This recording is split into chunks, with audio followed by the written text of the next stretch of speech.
La seule chose qui est encore plus discutée sur le camping que de savoir si l'ananas va sur la pizza ou non, c'est où l'ananas finit par tomber. Dans des toilettes sèches ou dans des toilettes à cassette classiques. Et dans cette vidéo, je voudrais te montrer quelques différences. Et je commence par les toilettes à séparation sèche. Salut, je suis Jason de l'équipe Berger.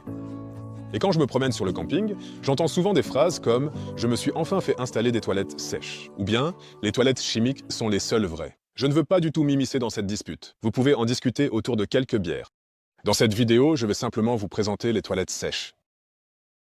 Les toilettes à séparation sèche portent le nom de sèche parce qu'on n'utilise pas d'eau pour rincer. Et toilettes à séparation parce qu'on sépare les solides des liquides.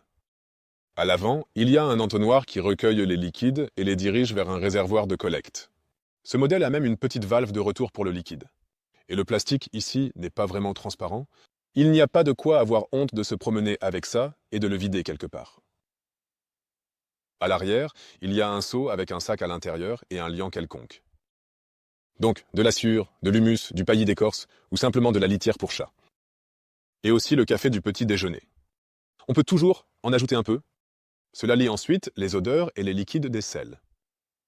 Et quand on a fait ses besoins, on peut encore saupoudrer un peu par-dessus.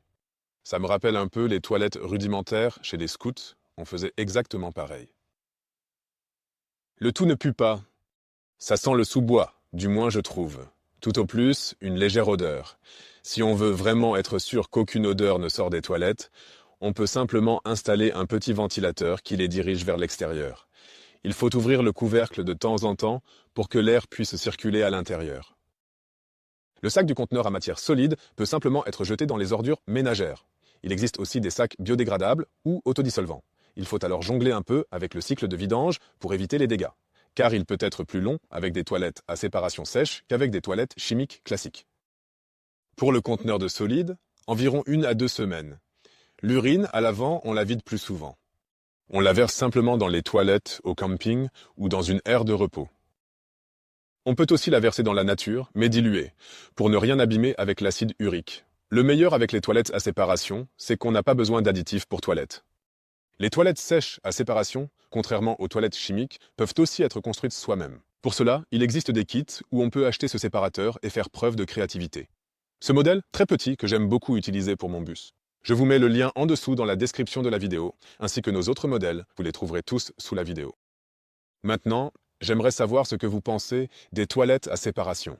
Est-ce une bonne alternative aux toilettes à cassette classiques? Seriez-vous prêt à faire l'effort supplémentaire de devoir ajouter de l'humus, de ne pas pouvoir tirer la chasse d'eau? Ou dites-vous, c'est l'alternative parfaite pour moi? Encore un conseil de ma part sur le sujet du rinçage. Prenez une petite bouteille et mettez-y de l'acide citrique dilué ou du vinaigre de cidre. Et vous pouvez ensuite simplement le vaporiser dans les toilettes. Ça sent bon et ça les rend un peu propres.